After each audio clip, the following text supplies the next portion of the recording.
It's the Andy and Remington Steel Show on a Tuesday night. It's the Andy and Remington Steel Show for your home delight. We're talking about Age of Sigmar and everything else that is cool. Remington sold his Beastmen army. He's feeling the pain, and that's cruel. Hey! Is that the end of your song? That's the end of the song. Oh, that was a bit sudden. The pain of selling those Beastmen just caught up with you, and it took you out to your musical rhythm all of a sudden, didn't it? It did. Hey, Andy, you're looking a bit lo-fi. Am I? Yeah, perhaps you need a new webcam. I think you'll find I have exactly the same webcam as you. I think you'll find I have the one that's slightly better. Do you? Yes. Well, we'll see if the people can notice any difference. I'll fix the camera on you for a minute. Ladies and gentlemen, let us know if you can see Ultra HD Remington right there. You want to do some dance moves or something, see if it captures the motion without buzzing up. Okay, folks, let us know about that quality Remington action there. Okay, welcome one and all. It's episode 103, and it's been a little while since the last one. We did that double unboxing, and then we haven't actually done a show since then. Although we did do the kind of live multi-person battle report video the other day. So I think that kind of counts. It's definitely content. And speaking of content, what's gone on with your channel over the last week? You've discovered a new screen sharing program, and suddenly it's just content coming out your ears. I think you forgot one word there, Andy, and that's premium content. Premium content is streaming from my channel, and you better watch your back, Andy, because you're going to have some competition there, because my 653 subscribers is going up. Well, as we all know, though, subscribers isn't really a reflection of the quality of any YouTube channel. In reality, let's be fair now. There are some truly awful YouTube channels that have millions of subscribers, and then there are some amazingly informative channels that have about 3 subscribers. So let's not judge it purely on that. I think we've got the nice mix there. People subscribe to both our channels. On my channel, of course, you've got the highly professional battle reports, and on Remington's channel, you've got content. Content. Now you've got a journey of discovery, of shared wonder and enlightenment and awesome models that I'm showing off. You know, I'm showing the awesome content out there. Hey, it's great to see some people in the chat tonight. Mickey Genva. Is it Genva or Genva? I don't know. I like Genva because it sounds a bit more exotic. But she says people look more handsome on Rem's webcam. Well, maybe we'll have to switch webcams then. Well, let's see who else is in there, actually. Tonight we've got the likes of Andrew Wade, Bazooka J. Rambo, Beezy Lebowski, Caspian Klassen, the serial painted miniature picture submitter just before we go live on the air. He always submits about 100 pictures of what he's been working on.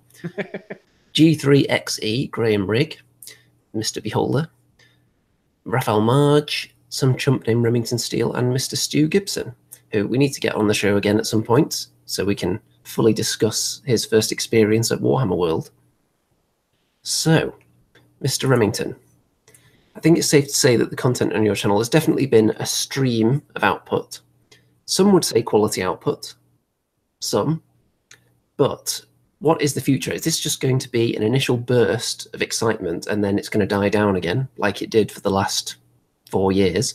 Or is this going to be a regular thing? Should people actually subscribe to your channel expecting to see regular videos now? What do people want?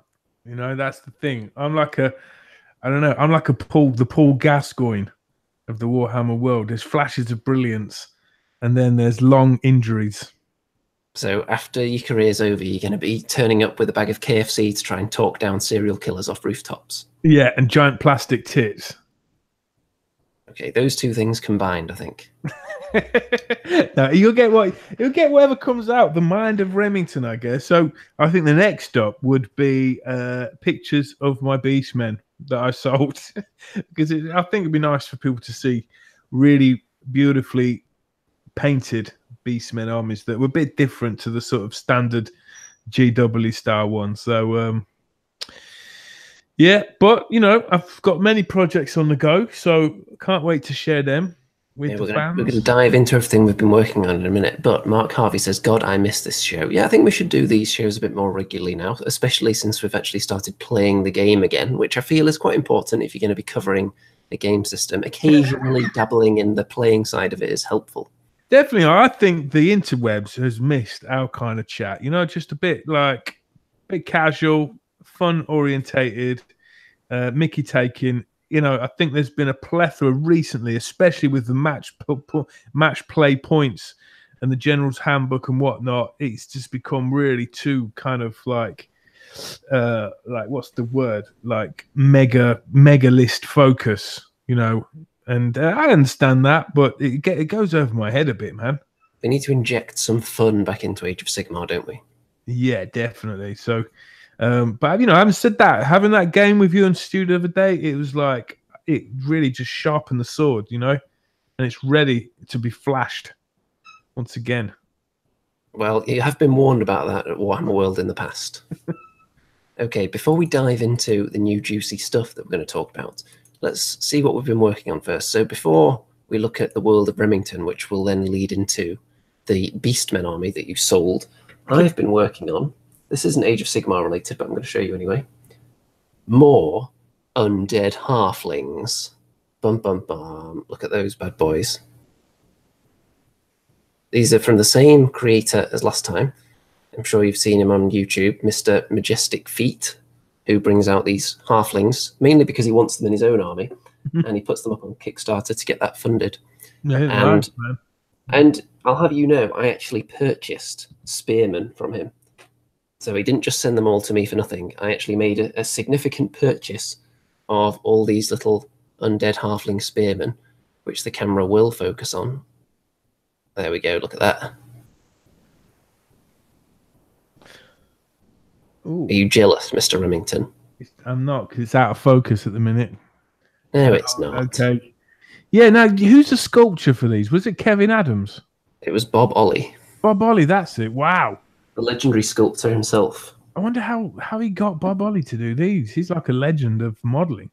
I believe he probably just sent him an email, or maybe a letter, a telegram, a carrier pigeon perhaps, with a bit of parchment, wax sealed.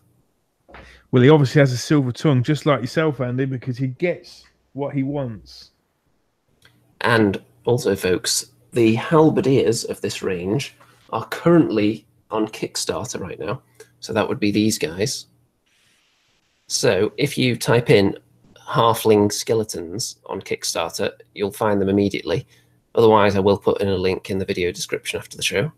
So you basically got an army for free. I wouldn't go that far. I have already got a sizable army already. This is kind of to finish it off. I ordered some spearmen from him. And then this poor guy, Andy, you're bleeding him dry, man. He's solicited me for all these things.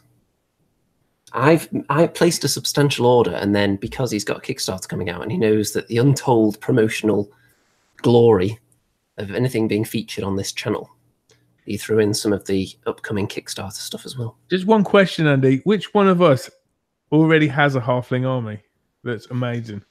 Well, I think that would be you, although technically the halfling army that resides in this house is bigger than your halfling army. You can't count someone else's army that you've borrowed.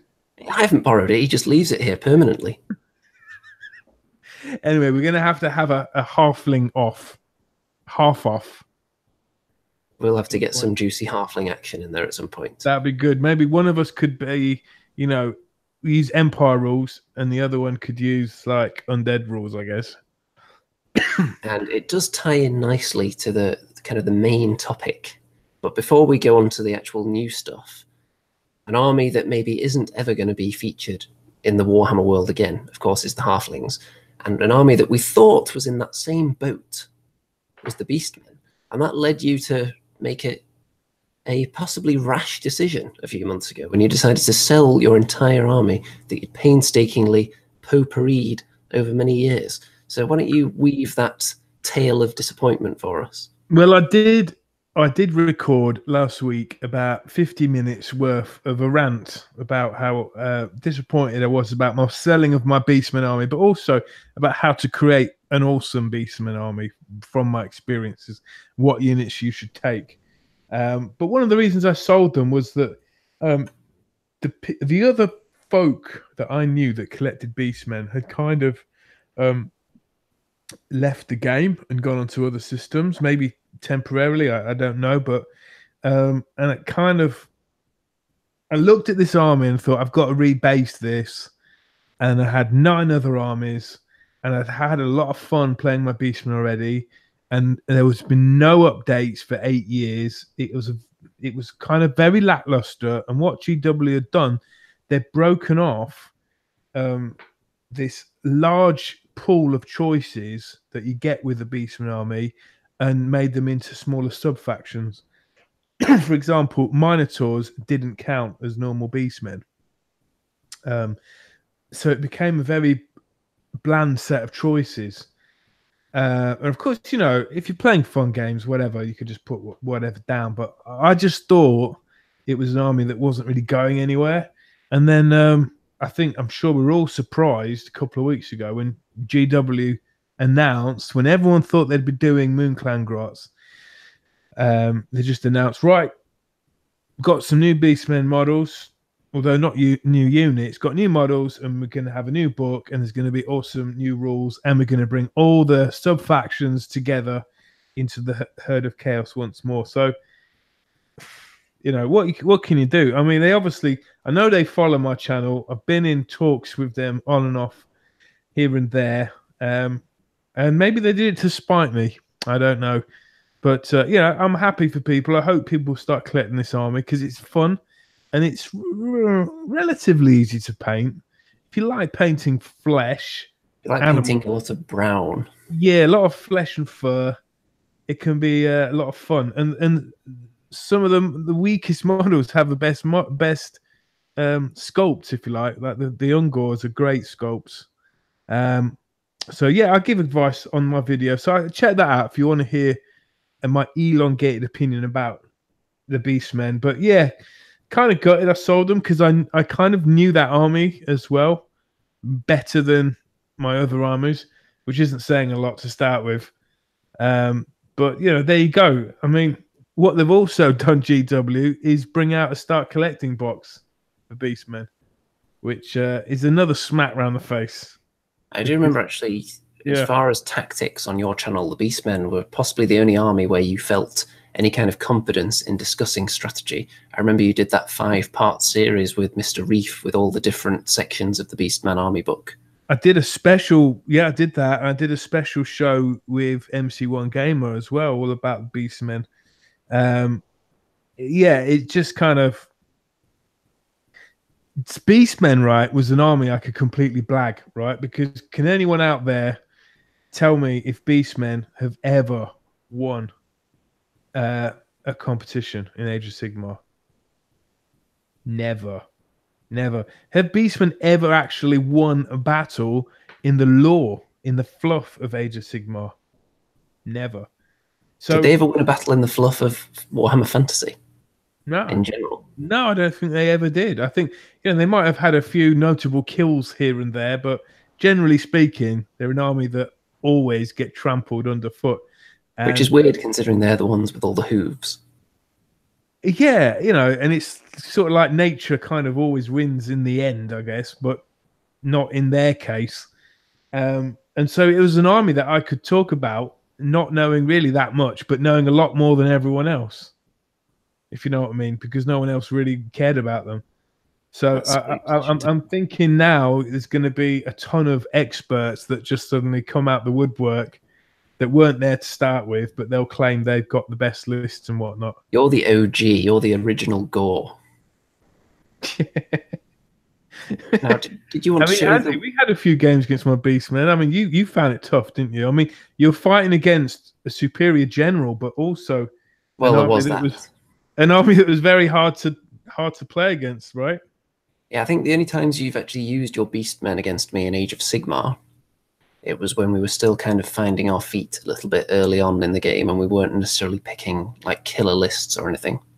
So I don't think we ever saw their full strength, as it were. We did have a few games with the Beastmen on Universal Battle in 8th edition, didn't we? That was great fun. I mean, I remember I played you. I played Sustainable Center, and he was playing me from America, and he absolutely annihilated me with his Bretonian charge. To be fair, he was playing a really competitive list, and I was just playing fun stuff. But yeah, even so, for that time, I realized then why people didn't pick Beastmen for like a proper matched game, because they had no answers to stuff. They had very weak magic, very little armor, Overpointed monsters. overpointed monsters, monsters and characters that couldn't regenerate. Yeah, not a lot to say really. They had some skirmishers, but they couldn't really dish out a lot of damage. But they had one phenomenal model, one phenomenal rule set, and that was for the Doom Ball.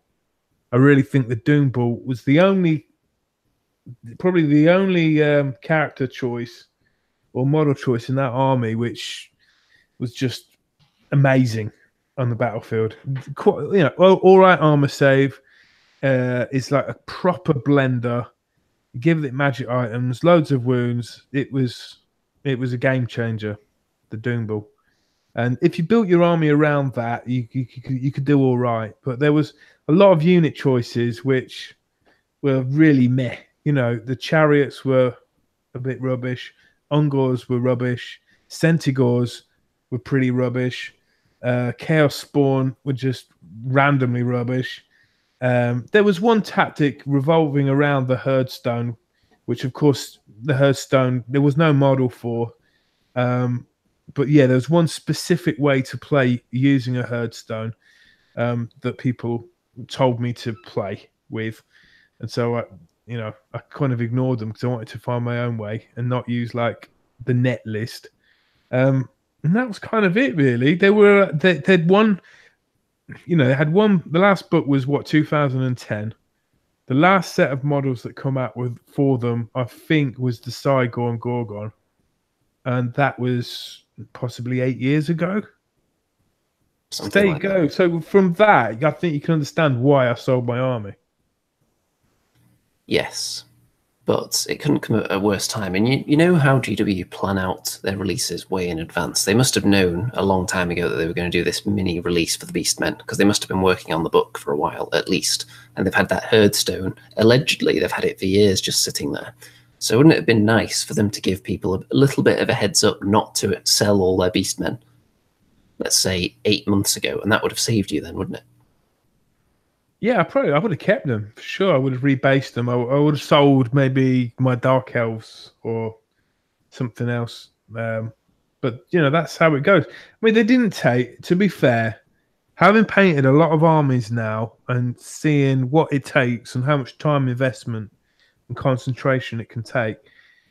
When I think about it, it didn't take that long. Once you've got a paint scheme and you're able to start batch painting stuff, you can get Beastmen down pretty quick, but you're going to need numbers. Now, we'll talk about that later because we've got a sneak preview of some of the rules that have been released off the community website, right?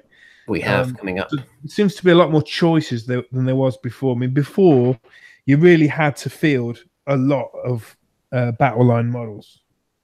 Of course, that's a huge time investment, but it wasn't an army that cost a great deal to buy. Nothing like, say, Chaos Dwarves. Now, did you want to show off some images of your Beastmen?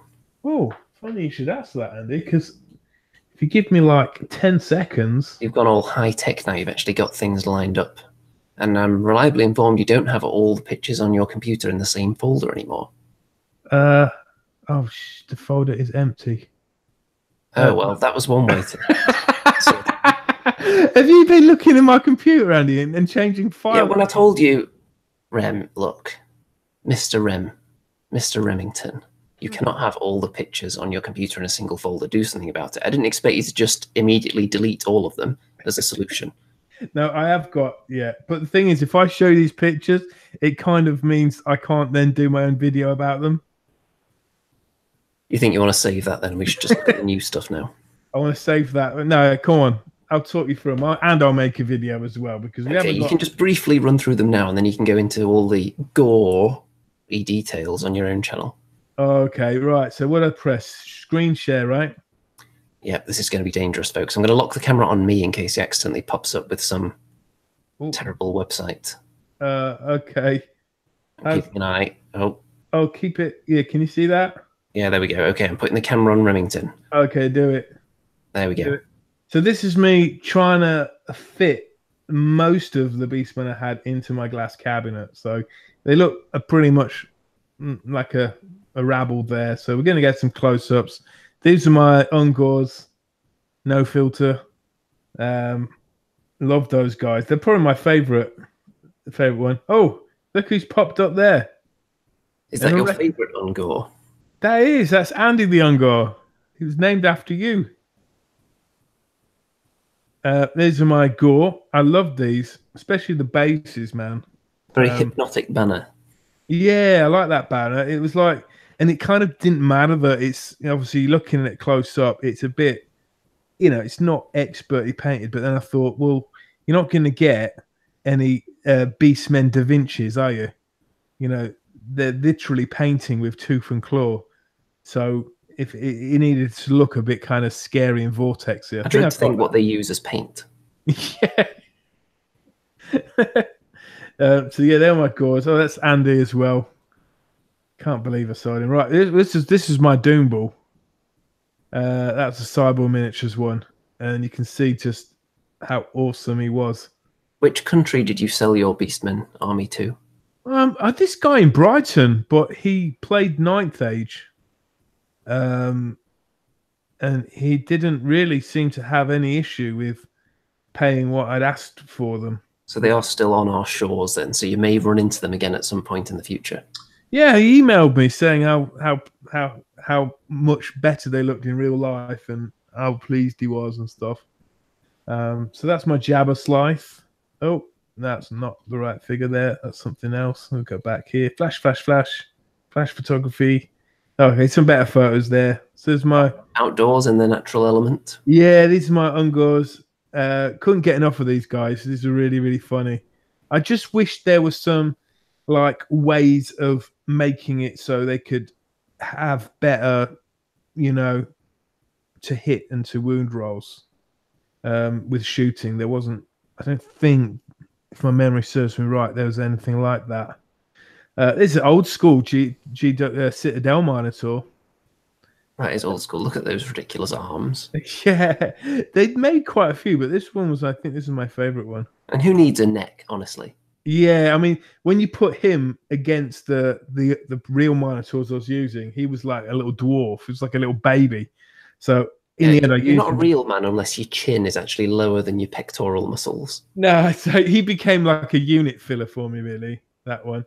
Yeah, these are my gores. I probably should have had twice the amount of gores, but I really couldn't be asked to paint more than the 22 or 23 I had. And I managed fine without them, to be fair. Yeah, another one of him. It doesn't look awesome. There's Malagor, the Dark Omen. I think he could fly, couldn't he? Not that it did him any good. It's just gotten killed faster, probably, when you were using it. Yeah. That's if any old school figure collectors out there, that was an old Jabberwocky model, minus the wings there. So I made him my Chaos Spawn. And they were pretty, I don't know, I think they had 2d6 movement. So it was really random. Very hard to plan anything with those. Plan any sort of tactical stuff. So what I used to do is just keep the spawn near my herdstone. So all this stuff has gone, has it? All this gone. So I was really pleased with these guys. These were my best Igors. And next from the Doom Ball, I reckon these guys were the most effective unit. in the game because yeah, all right armor, good armor, and they were like, they had good rend as well. They could really slice through butter, so to speak. I think they had like 2 attacks each, so they're pretty tasty. Yeah. Oh, miss these guys now. These guys. These were my converted harpies because you couldn't get harpies. Well, I don't think you still can't, can you? Not beastmen ones. It looks like you might struggle getting them on a movement tree. Yeah, they were really wobbly. So I magnetized the bases and had like a magnetic strip. But yeah, it was tricky. The bases were awesome though. This unit took me the longest to assemble and put together and paint. And one of the least effective units in the game for me. Yeah, I mean, I suppose the idea was that you get these flying in and just to stop war machines, really. But they'd probably get shot down or blocked before they got there and taken out. But hey ho, that's them guys. Yeah, on the right there, you see my Bray Shaman. Really lovely figure, that. So I used to have one guy doing, I think, the Law of Death, and then one guy doing the Law of Beasts. I didn't really use the Law of the Wild, which was like the Beastmen's own unique spell set. Of course, the Law of the Wild had one awesome spell where you could summon a giant or a Sigor onto the table, but you needed to roll really high to do that. So most of the time it didn't work anyway. 2 comments I want to refer to here. First of all, from Ms. Gnosis, just let them go, those beastmen. So, saying that you should just let go, don't cling to the past, move on. You've got plenty of new armies. The beastmen are gone. Has Miss Gnosis ever sold an army? Apparently, Ms. Gnosis has given away an army to a nephew, by the sounds of it. Good lad. Nice. Yeah, these are my Minotaurs then. Looking beautiful. Yeah, you've seen them. More Ungor Raiders. Full of character. Love them guys. Yeah, that's the full unit of Gors. Yeah. Just, yeah, really nice, man. That's the Jabba Slav close up. That's a really expensive model, man. It's a fine cast. Just full of character. There's a Centaurs, and that is at the front there. That is Gorus Warhoof, or is it Warus Gorhoof? I could never quite remember. I'm pretty sure it's Gorus Warhoof. Gorus Warhoof, Sons of Gorus. So I think if you had them, if you had him, your Centaurs become battle line, something like that. So you only have to spend £1,000 to get enough of them. Yeah, I mean, like five Centaurs was like 36 quid, and they're really expensive. Yeah, not that brilliant. I remember one battle I had against Reef. He put 5 Outriders against my 5 Centaurs, and he beat them.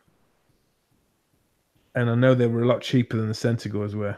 Now, while we're on your painting here, we had a question a minute ago from Mr. Dave Doge, who was asking if either of us use a magnifying glass when we're painting for close-up work. No. I haven't done, and I've occasionally regretted not doing it, because when you take a picture with a really good, nice HD camera, you'll spot things as it's way more zoomed in than the human eye. You'll see something that you missed. You're looking at these. The way you're seeing these is 3 times bigger than they actually are in real life. So, I don't know. It depends how. Do you want to spend hours and hours, days and days, weeks working on one figure, or do you want to actually get an army done that you can use? So, I mean, I think my painting's way better than tabletop standard, but it ain't like competition. It smells much better than tabletop standard as well. Yeah, it does. Because I use potpourri. There's my converted Tuscarora chariot. I think I got it off an Orc and Goblin kit. because the actual GW Beastman chariot just looks horrible. It's an old metal kit. I love this guy. He was really unpopular model, the Razorgore. Well, it's definitely above the Fellbat. Yeah, I liked his eye. It was just like crazy. It was pretty good as well in the game, man. Yeah, the Jabba Slife. Was he good in the game? Did you fear him when you saw the Jabba Slife on the table, Andy? The Jabberslide did have a role in the 8th edition, didn't he? But it only worked against very specific armies. Didn't he have some kind of leadership-based attack? Yeah, it was almost like if you could get the an enemy unit that's close to the Jabba Slife, if you could get their bravery down or their leadership down with a spell or something, then the Jabba Slife has an aura of madness around him where you roll some dice, and if that number is above the leadership, that many wounds gets put on it. It was like a really poor version of a Terrorgeist. Yeah. But probably just as many points, knowing Beastmen. And the flying tongue attack, that was just like, I think it was like 5 to hit, 4 to wound, doing 1 wound, no rend. He's good in Age of Sigmar, though, the Jabberslide, isn't he? I don't know. Is it? I've not looked. Is it? It's definitely improved. Yeah, there you go, man. That's what I got rid of. Now I do have a giant as well. I could have put the giant in there because when you're trying to sell or present an army, it's always nice to have a big centerpiece model. But I decided to keep him. Have you got a Sigor? No, it's the one figure I really, really wanted as well.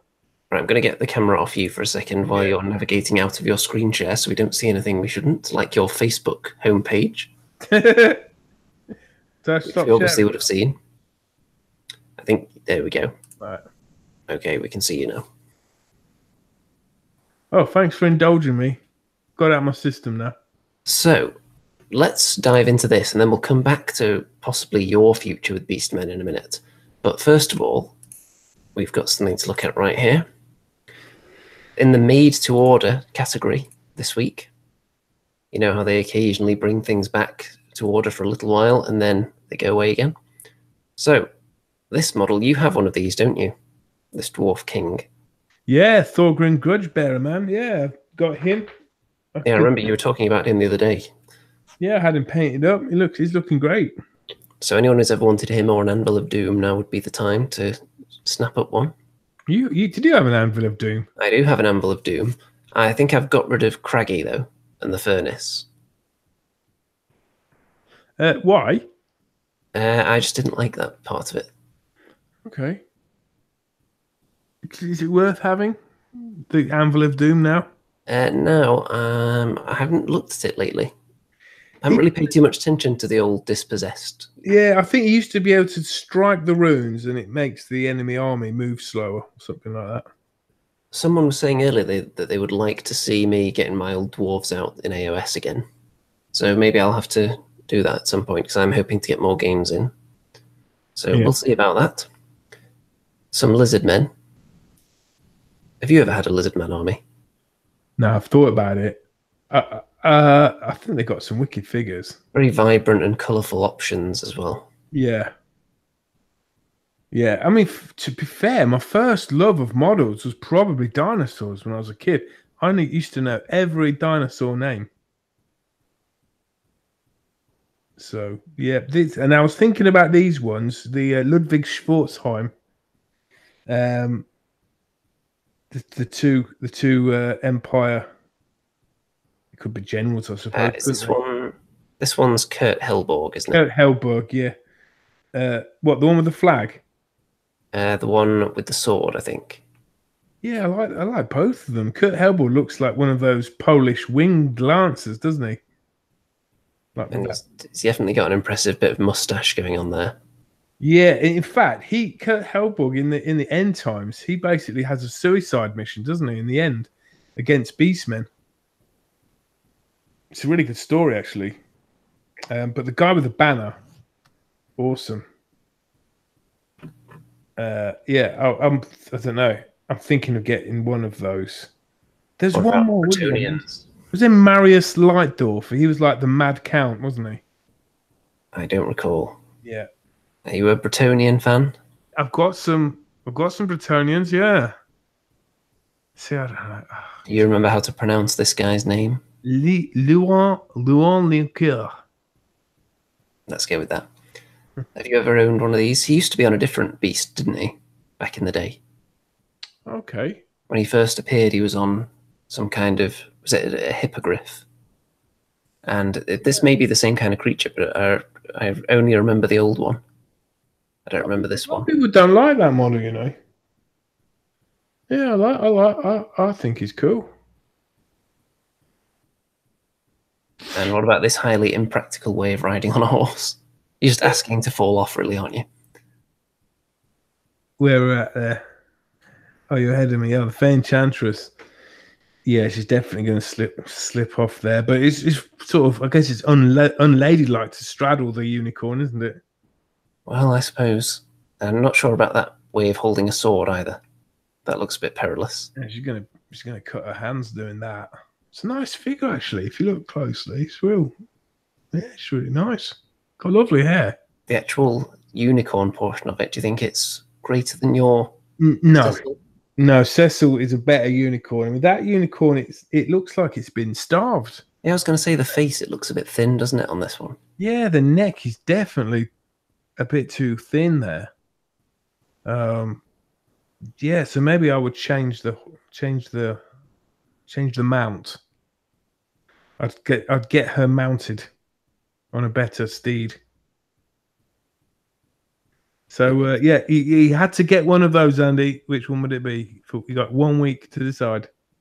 If I had to pick one of these models to own, I would probably go with the old dwarf king on the throne, because it's one model that I've never had for the dwarves.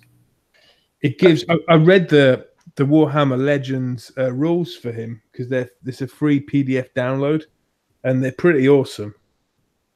You just can't sort of double the attacks of dwarf units nearby. I'm sure it's a hefty amount of points. Yeah. Right, let's move on. So, lots of previews of new stuff. We're going to scroll down fairly quick, but on our way there, what do you think of all this crazy orc stuff? I'm sure you've seen it around. Yeah, well, you mentioned to me about Gorkamorka, didn't you? How you think I'd like it? Yeah, back in the day, that was one of my favourite games. What's the idea of it? Is it like a race course? Well, back in the day, I don't know if this is exactly the same, but it was kind of a small number of models riding around in trucks and on bikes and such, collecting fuel barrels or whatever they were looking for on that particular battle. And occasionally you would have missions where it was kind of like a race across the battlefield. So you would move like from one end to the other. But it was, I think it was the terrain that would move rather than the miniatures.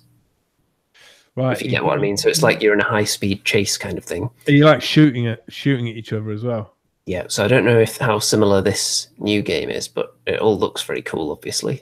Oh, I mean, I'm really tempted to get some. I've just got too many models right now. But that's going back to selling stuff. Selling stuff is a good way to get back into buying stuff, unless you're crazy, because otherwise you just keep buying stuff, and yeah, you'll be in trouble then. There's just not enough time to do it all. Previews of Sisters of Battle heads. Yeah, what's your favourite haircut out of those, Andy? You've probably had all those haircuts, haven't you, in the past? Oh, I don't think I've had all of those. Let's see.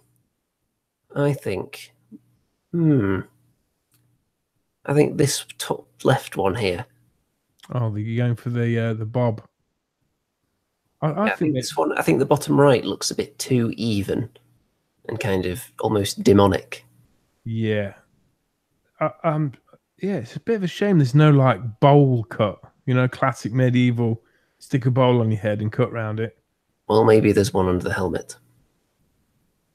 Okay, some big knights. Yeah, let's just go past that because we want to get to the good stuff. Boring. There is some AOS stuff here. There's some more Nighthaunt and Stormcast stuff. Yeah. Brewing. Shadespire, right? Some nice little unit variations. Yeah, what do you think of these? Yeah, they're cool. I think you could have fun painting that one. Yeah, I like them. I like them a lot. But 7 is an odd number. Unless the Banshee, is that a Banshee at the top, do you think? Are they chain rasp hosts? What do you think of this as well? Flying squigs. Love it. Love it. I want to see more. I mean, it can't have been. I mean, you've seen some of the work that goes into the sculpturing of some of the other models. You'd think they could spare a few minutes to design a bunch of new squigs. You know what I mean? So it's like, yeah, it's lovely seeing one, but why didn't we get a whole unit of these guys? Well, this is just Shadespire, I think. So there probably at some point will be a release of kind of the mushroom goblins, who are now accompanied by flying squigs into battle. Can you imagine flying squig riders? Love it. That'd I love great, it. Why are they just showing one? Is it like a teaser? I think there is only one, possibly. Or is this just a sneak peek of one from an upcoming warband? So there may be more than one in it. I think if it's a warband, you're only going to see one. It's going to be like someone's pet squig, isn't it? That's a very good likeness. It is, isn't it? Mr. Gandalf there. It is. I would think for me, like the Lord of the Rings models, they're just a tad too small. Right, so that's that lot. Straight onto the Beastmen. So pre-order preview, Beasts of Chaos. The battle tome, first of all. Right, so sink your teeth into this. You'll be able to customize your army more than ever before. Huge host of new rules, unique command traits, magical spells, extra abilities, summoning rules, of course, everyone can summon nowadays. Allow you to sacrifice your troops and call anything from skirmishing ungor to rampaging chimeras from the warping wilds. Packed with all kinds of madness. And is this something that you would buy even though you've sold your army? Would you go for the new book? Ooh. To see exactly where they fit in now. Maybe you can actually read about some glorious Beastmen victories. I don't know. I might sit in the shop for a couple of hours and read it. Because if I were you, since you're possibly the ultimate Beastmen fanatic out there, I would be seriously pondering buying the book, the Herdstone. Love the Herdstone, though. I mean, that's a sick model, isn't it? I love that. It's massive as well, right? When you see it. It is pretty big. And to go with that, I would be seriously tempted if I didn't want to paint up 50 infantry again, like in the past, painting up untold hundreds of Ungor and Gore and Bestigor. I would go for maybe a Minotaur army. Oh, I like that. I like the sound of that. My with a Herdstone, a couple of characters in there. I was going to say, can the Herdstone move? But then I read the rules for the Herdstone, and basically, I won't tell them just yet, but it doesn't need to move. Well, a lot of armies have a specific piece of terrain on the battlefield that gives them all kinds of bonuses. Is it similar to that? Yeah, it sort of emanates a wave of where there's -1 armor against enemies, and makes friendly units immune to battle shock. And I think it's a 6-inch bubble in the first turn, and then each subsequent turn it goes wider and wider by 6 inch. So by turn 5, it's emanating a 30-inch bubble. That is quite insane, isn't it? And if you think battle shock is really the one thing that's going to kill off all your beastmen. Yeah. Yeah, especially the weedy unit. Yeah, if you're taking them in massive units. Yeah, well, actually, even Minotaurs, because Minotaurs didn't have great leadership. So you could have, you could have a unit of 3 to 6 Minotaurs. They lose a combat round, do a leadership test, and suddenly you've lost a couple more. Because their bravery is not very high, is it? You've had that situation with trolls before, haven't you, where you've had a unit of about 6, 3 of them die, and then you roll badly, and then the rest of them just toddle off as well. Yeah, it nearly brought me into a depression, that. So, obviously, that's very tasty.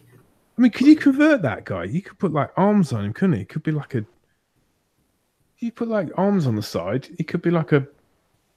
You do all kinds of things. Yeah. What do you think of these endless spells? Obviously, everyone's going to get endless spells. Beastmen now have some.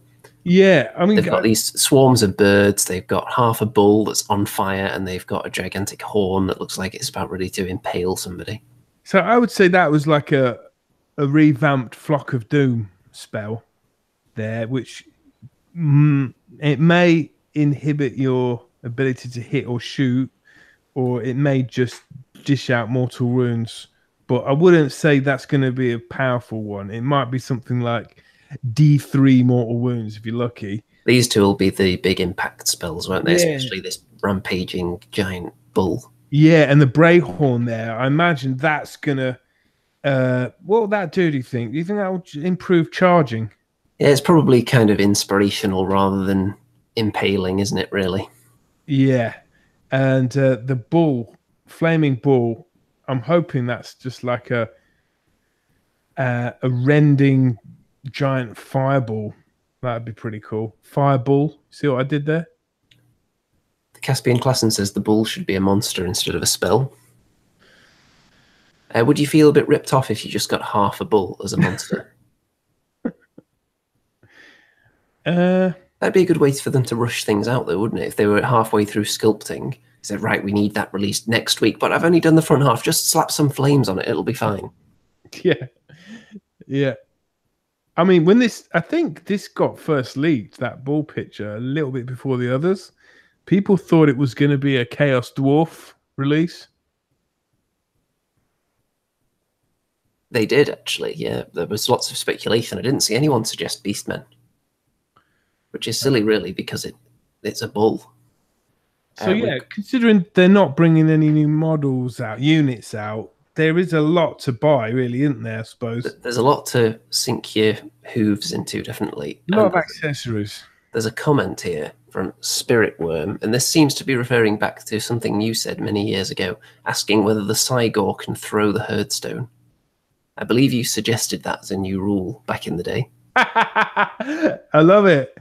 Yeah, I mean, maybe it's like an all is lost kind of thing you can do in the final turn. You have to be pretty desperate to throw this sacred monument that inspires all your troops. Yeah, it's just like a nuclear bomb. You know the battle's lost when you see the Cygor just trudging back, picking that thing up and just lobbing it across the battlefield. Yeah, it's beautiful imagery, isn't it, really? So, accessories. Yeah. War scroll cards. To be honest, like the Beastmen were like one of the armies that you could get models for almost every unit that was included in the book, apart from a couple of hero characters, named heroes. One was called Slugtongue, and the other one was called Moonclaw. And they had some really, really cool rules, especially Slugtongue. But yeah, they did have. You could have almost anything. I think now there's been an additional unit to the force, and that is Dragon Ogres. Because somehow, when the Dragon Ogres were released or re-released, they put them into a Chaos force, rather than Beasts of Chaos. Yeah, I always felt Dragon Ogres were kind of shared between beasts and warriors. Yeah, and I think now they can even get spells. Dragon Ogres. What do you think of this, though? Did you ever think you'd see the day that Beastmen would get their own War Scroll cards? I never thought I'd see the day. I really didn't. Oh, you could like easily spend over £100 on stuff that isn't anything to do with your army. It's just accessories to play. You definitely could, and it wouldn't require painting half of it. Including, I mean, look at these. Yeah, I'm not sure about that shade of brown. Now, I'm not sure what to make of this. Are these symbols all for 6? They must be, because surely... Wait a minute. Well, that's a 1. What's that? That can't be the 1, because it's next to the 6. Oh, yes. Is that That's a 3. Yeah, that's a 3. And then to the left of it is a 2. So, Are these all 6s, or are some of them 1s? Because that would be so confusing. Yeah, I think the skull is a 6. Skull is a 1. If the skull is 1 and the beast head is 6, then these are the worst dice I've ever seen in my life. Because how would you be able to quickly just pick that out when you roll them? You would lose the moment of the dice bouncing across the table, and then suddenly the number jumps out to you, and oh my god, I've failed that charge. You'd have to spend about 3 minutes getting in there with a magnifying glass, wouldn't you? Yeah, not so much a fan of the dice. Yeah, they've been really bad with some of the dice recently, haven't they? There were those. Which army was it where all the dice are kind of see-through, so you can't tell which number you've landed on? I like those. It's not very practical. And what was that? That was the the sea elves, wasn't it? Yeah, that was it. So yeah, I really hope that's not what they're doing here, where the skull is the 1 and the beast is the 6, but I suspect that is exactly what they've done. And it displeases me greatly. Okay, next, start collecting. That's a great view. For someone like you who's never owned a Sigor, could this be something that tempts you? It's not got too many models in it. Well, Sigor was retailing at about 36 quid. And this box, I'm presuming, will be 50 quid, but 40 quid if you can get it from a discount store. So from that perspective, paying £40 for all that is pretty good. Can you see yourself though jumping back in, maybe picking a totally different color scheme and getting back on the Beastmen wagon? I don't know, because the thing is, when I was selling my army, I still had a quarter of unpainted models that I just base coated, and so in the week that I had them up for sale, I finished off painting them. So I think I painted 12 Bestigor, 10 Ungor, and about 10 Gors. Do you think you could inspire yourself into action though, just with the smallish number of models in here, starting with this big exciting monster? I'm gonna say no for now, but I might change my mind. But yeah, that's a good deal. It's a good deal. You're basically getting a free Sigor and almost a free Bray Shaman, £40. I mean, I'd be half tempted just to get the giant monster. Me too. What if you get the Gorgon option on that? It doesn't say. I'm sure you can, because it's the same kit, isn't it? You just have extra arms and he's not. Yeah, but they do a separate sprue that's the Gorgon bits. So I don't think you do. Oh, I don't know then. I thought it was one of those multi-kits. Also, some of this stuff is available again. Minotaurs. Right, so just put them on a round basis, basically. I always thought these guys were just too muscly. They looked a bit silly, a bit He-Man-ish. It looks like the sort of miniature that you could do a good job on, though, with all that skin. You seem to be good at painting the flesh. Yeah. Yeah, I tell you one thing that's good fun with Beastmen armies is the banners. Because they're not over complex. They're just very stark, and it's like an image almost like burned on into your mind. These guys, I never fancied these. Never got these in my army. Yeah, they don't. But the thing with the whole Beastmen army is that the creatures are kind of half human, half beast.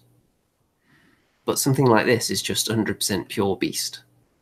Yeah. If you look at everything else, like a Gore, an Ungor, a Minotaur, even a Sigor, it's got humanoid elements, and I think that's what makes them exciting.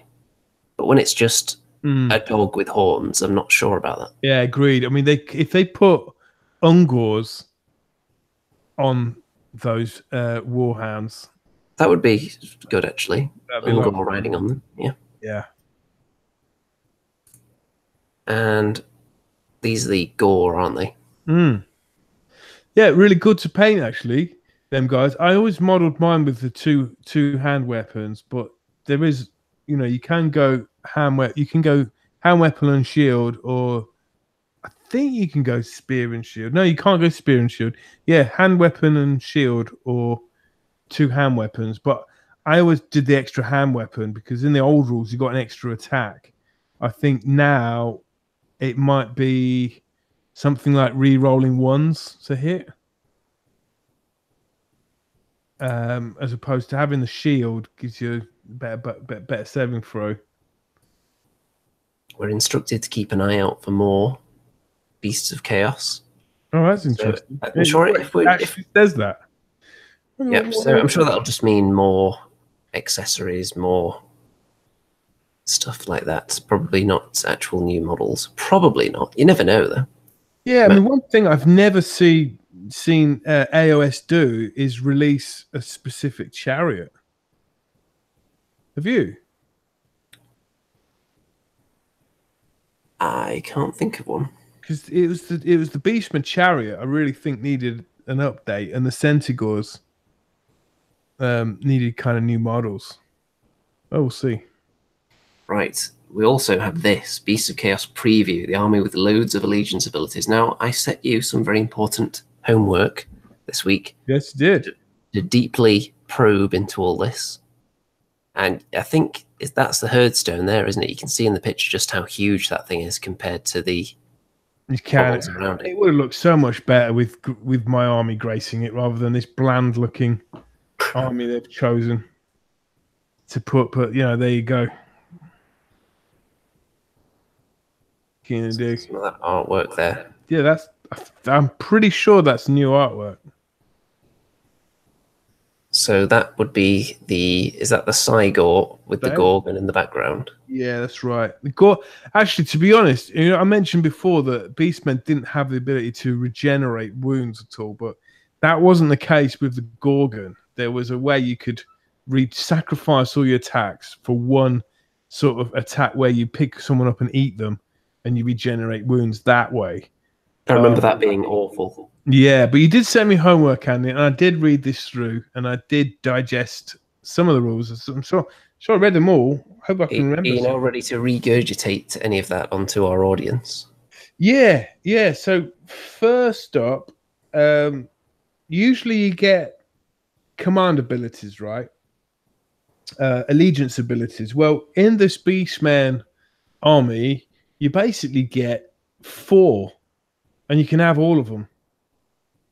Well, three for sure, and then 1 that might not be applicable to you. But yeah, you have 4 available to you, and you can use all of them. So that's pretty cool. So that's that. Plus, the other major change is that you can mark your beastmen with a mark of chaos. So a lot of people's favorite is the mark of corn, which is going to be something like re-rolling 1s to hit. But to give them the mark, I think it costs like 2 points extra per model. So these, what you're looking at there, they're the 3 unique army abilities that you're going to get, and there's a 4th one coming at the bottom. But there's the ambush one, which was, to be fair, was always there, but now it's anything with the keyword Brayherd. So possibly you can ambush with Gores, not just Ungors. I remember back in the day, was it the Ungor raiders that could ambush? Yeah. But they weren't really very effective with it. Yeah, there is one provisory here, though, because you have to set them up after your first turn. You can't set them up after that. Right? And any reserve units that cannot be set up are instantly slain. So if you're a master tactician and you position all your forces in areas that the beastmen can't ambush you, because they have to be they have to be 9-inch away from enemy units, then you can get an instant win there. Well, if your opponent goes first, I think they would really struggle to fill every edge of the battlefield in the first turn. Yeah, but you could kind of, because you have to put the reserve miniatures to one side, so your player knows you're going to do it. So you could position your models in such a way that you limit the options. And this seems like you can only do it with 1 unit as well. Oh, yes, right. You can set up 1 reserve unit. So if the enemy do manage to cover everywhere you would have liked to enter the battlefield, you could just come on behind your own troops. Mm-hmm. Of course, the first thing that comes to mind, obviously, is trying to get objectives, and then if you've not got an objective-based game, then you want to be getting them near the war machines, I suppose, because war machines and shooting are the real bane. It says that you can set up one reserve unit in ambush for each Beasts of Chaos unit you have set up on the battlefield. So you can have pretty much half your army in reserve. Wow. So that's pretty tasty, because I know you've complained in the past with some of your armies that walking towards that hail of gunfire never ends well for you. No, it doesn't. And obviously your ambushing units, your Ungor Raiders, they've got a very short distance, very short shooting distance. So then you've got Blood Gorge. Of course, you don't have to use that ability. You could just it's always there if you want it. It doesn't cost you anything. Blood Gorge, at the end of the combat phase, if any attacks made by a war herd unit, this is great. In that combat phase, if they destroyed any enemy units, heal D3 wounds. Now, the difference between a Bray unit and a war herd, I believe the war herd are things like Minotaurs, right? And Bulgors and Doomballs, and the Bray herd is, basically the goat miniatures. Gors. I'm not sure where Bestigors come into it, whether they're war herd or Bray herd. I'd have to check. But it says in that combat phase, if it destroyed any enemy units, it doesn't say any enemy models, right? So does that mean you have to annihilate the unit? Yes. If you eat an enemy unit, basically. Yeah, well, I mean, to be honest, that's not going to happen that much times in a game, is it? It's going to happen once or twice. If it's anything like the game we played, it took quite a long time to just destroy a unit. You couldn't, I don't know. But if anything's going to destroy a unit, it could be Minotaurs. So cool. Healing D3 wounds is pointless if you've got 1 wound models that have died, so they can't come back to life. But that's dead useful on multi-wound models. And then we've got Creatures of the Storm. So this is each friendly Thunder Scorn. So Thunder Scorn units are going to be like Dragon Ogres, right? Because they're all about the thunder. And that basically gives them... They can move further, basically. But they can't get closer than 3 inch. So, I mean, they're not... I don't know. They're not...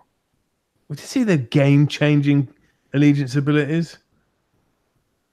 That ambush one sounds pretty tasty to me. Yeah, but they always had an ambush. I mean, yeah, okay. Don't a lot of other armies have an ambush thing going on? Lots of armies do have ways to ambush and summon and whatnot. Yeah, Stormcast just come down from the sky, don't they? So, right? Yeah, but a lot of armies do have abilities like that, but Beastmen are an army that could definitely make use of it because they've never been known for their ranged attacks, have they? So this one's pretty cool. Like, yeah, if you take a Herdstone. Yeah. This is the 4th one. Now, you get the Herdstone for free as part of their allegiance abilities. It doesn't cost you anything, and if you get the Herdstone, you still get your other abilities. And what the Herdstone does is kind of melt armor, as I said before. So you subtract 1 from saving rolls for attacks within 6 inch of a terrain feature.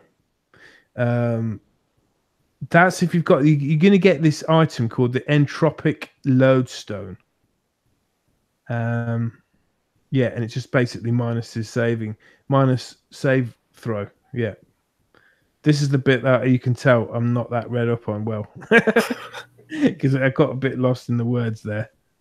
And of course, it has that ability you were talking about earlier where you avoid battle shock tests within 6 inches, and then you add 6 at the end of each round, so it just gets bigger and bigger. Yeah, I mean, does the Herdstone...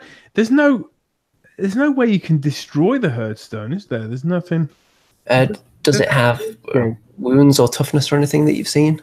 No, it doesn't mean it won't. They might. put it in, but I don't think terrain ever does it?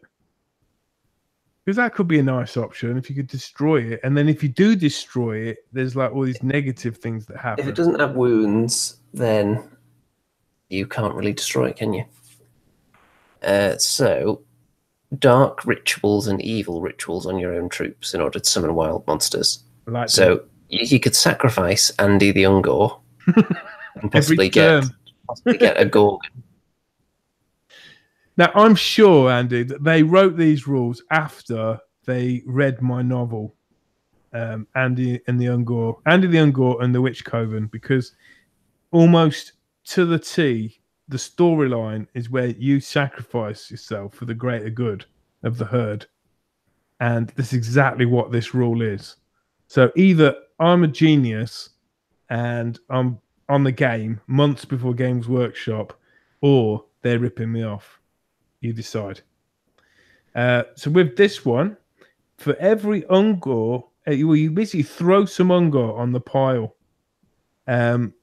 But it's going to cost you. Like if you can throw 10 Ungor into the flaming pyre of the herdstone, and you get a Chimera, which is flipping phenomenal, because I think 10 Ungor are not going to cost you more than 100 points, maybe even less than that. So you can get a Chimera or a Gorgon or 3 Zangor Skyfires for the cost of 10 Ungors.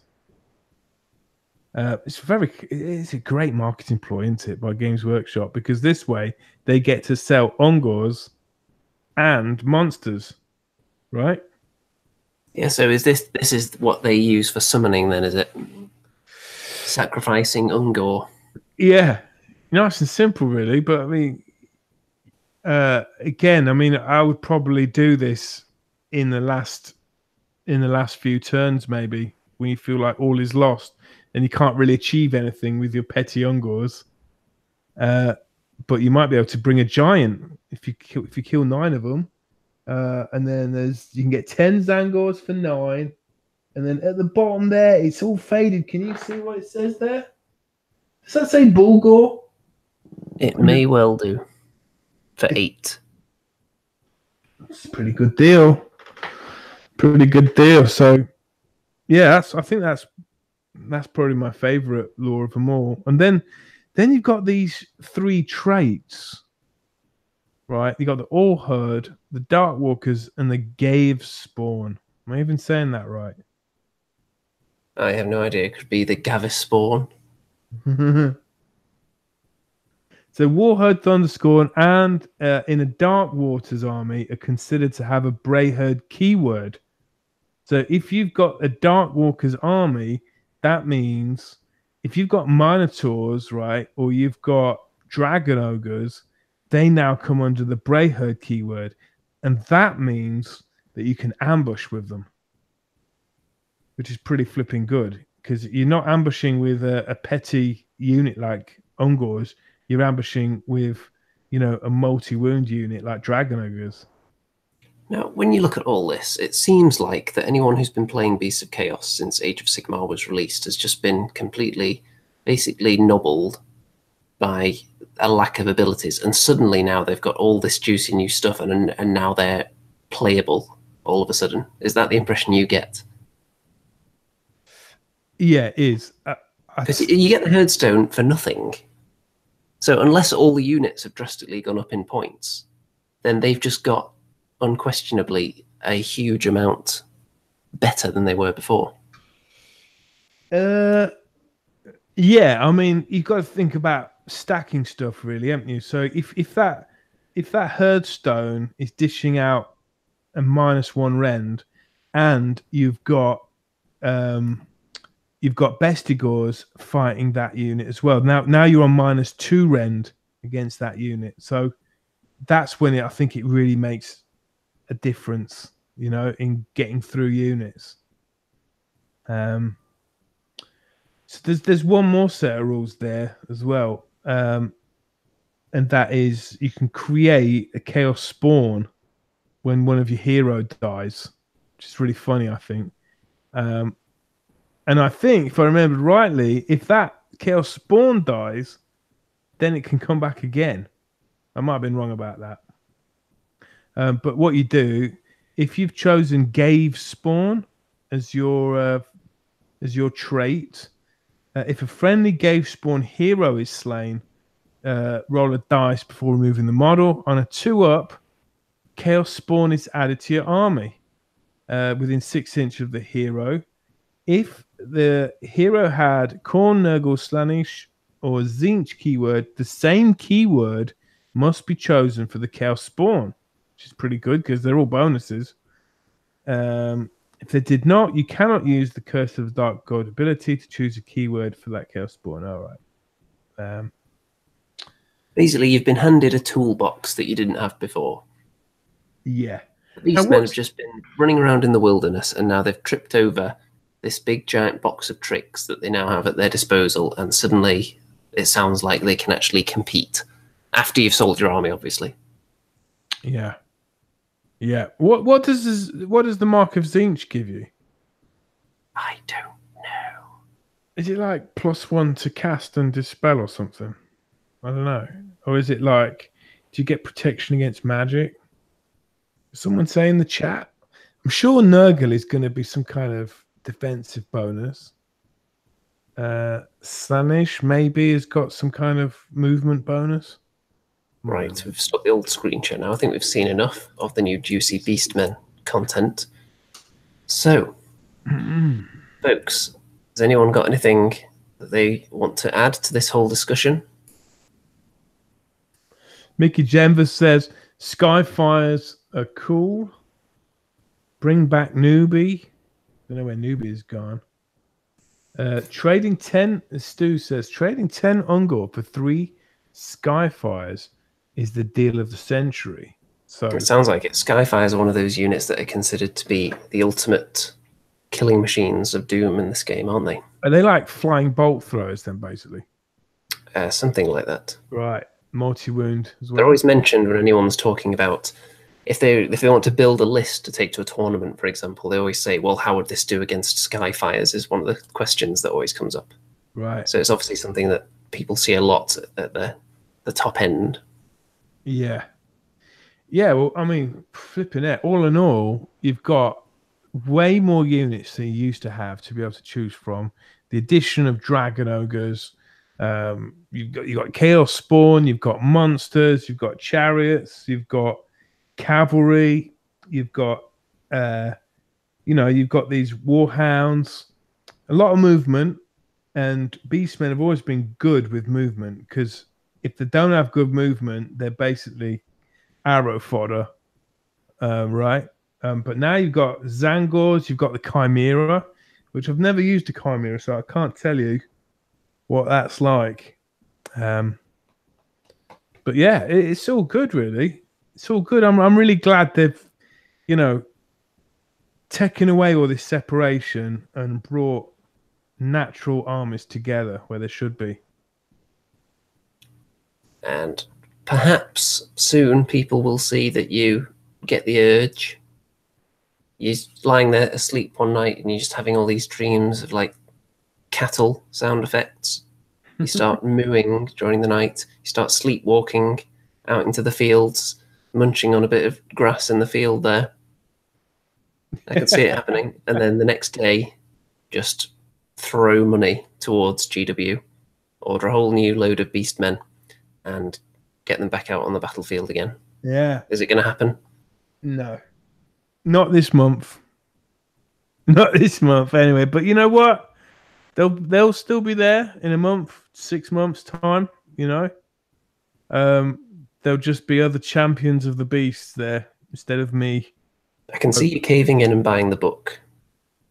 I think you'd like the book. Yeah, but that's where the madness starts, isn't it? You get the book, and then you get the herdstone. Then you buy some, you get some knockoff Minotaurs from somewhere. And then you're stuck because then you got to buy a load of battle line models. So, and what about you, Andy? Will you be getting them? Unlikely. Right. I've got about 10 other armies on the go. 10? For various game systems. Yeah, fair dues. I've still got a load of Stormcast to paint from the starter box as well. Yeah. I mean, I've always been into the underdog. See what I did there? Or the undergoat. Yeah. So Right. people are asking, where's Dreddy? What happened to Dreddy? Driddy stopped making videos because there was a change in German law that meant that you weren't allowed to stream without a license, and fully edited videos were too much effort. So that explains that one. She's still out there alive and well, though. Wow. I mean, yeah, like I said, with the Beastman, it's not like one of these new armies where they've only got like 8 unit choices. You've got loads more than that. So if you want an army with lots of possibilities, it's a cool one to get. But you'll be painting a lot of flesh tones, dark flesh tones, and fur.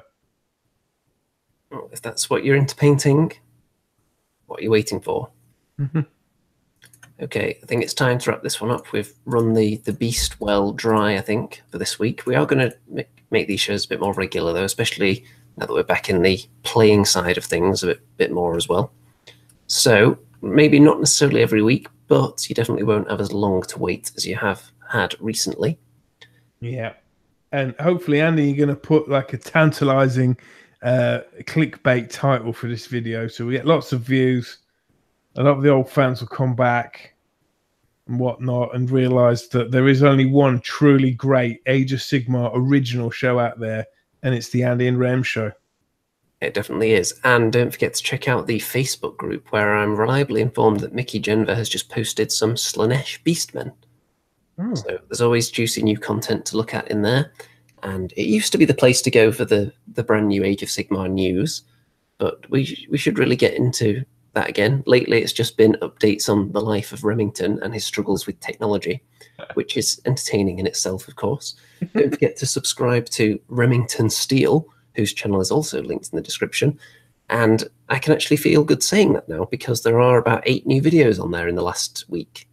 Yeah, that's correct. I'm piling them out. I haven't got the hang of live streaming yet, if I'm on my own. But I think I'm getting closer to it. We'll get you there. You know it. And we're going to maybe stream some games as well for fun. Yeah, we've been thinking about maybe doing some Vermintide, something like that. Yeah, Vermintide with live commentary. Yeah, people might like to watch that. One of us got to beat the Witch Hunter. That has to be me. Yeah. What would supplies, yeah? What would I be? Who's the kind of the most? There's only like a choice of 4, isn't there? 5. Yeah, I haven't got Vermintide 2 yet. No, I think I want to get it, man. It's like £22. Yeah, I've been waiting for it to drop to a very, very low price in the Steam sales, but we'll see. Yeah, they've been adding extra maps as well. And it's not just rats anymore. You're killing like Nurgle plague bearers and all sorts now. Right, so yeah, we're definitely going to get into that at some point. So, folks, don't forget to check out all the links in the description, especially the Facebook group. And as Mr. Remington prepares to play us out. Play you out? I played you in. I think, Andy, this deserves... It was only with your vocal stylings, though. I think you need to go and get one of your little instruments. Okay, give me a sec. I think you should be doing some bray herding for the guys. Really, Andy, give us your best. Give us your best moo. We'll see about that. As Mr. Remington heads off to get his stringed instrument, perhaps, I'm going to assume it is. Yeah, there we go. Okay, so as he begins to tune up, don't forget, folks, good night out there, whatever you are.